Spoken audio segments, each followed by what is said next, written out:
Show you how to make a contact sheet, or also known as a proof sheet, in Adobe Photoshop.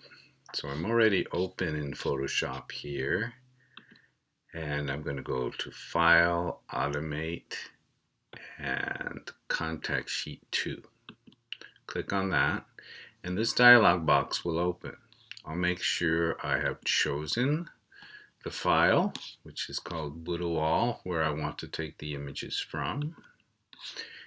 And then I will define how big my proof sheet is. Here I have an 8 by 10 inch proof sheet with horizontal orientation. And this down here, the thumbnails, determines how many images will be on my proof sheet. I have defined it for 2 columns and 2 rows, which means I will have 4 images. And now simply all I have to do is click OK.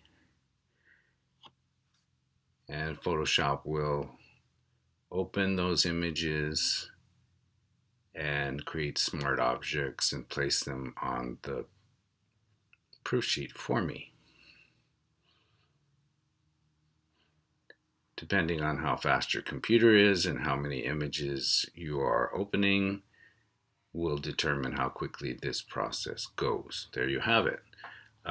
Notice I also have some text down here which tells me the name of the image and what file format it was taken in, and this is a great way to have a record of your unedited images.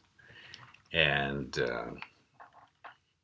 so please do this and send me your contact sheets. I'm going to save this image to my desktop. In this case, let's just call it Budaproof.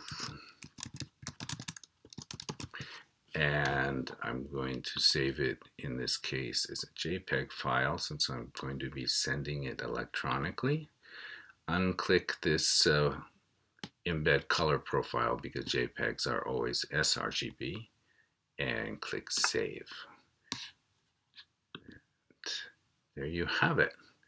In just a few minutes, I've created a contact sheet. Have a wonderful day.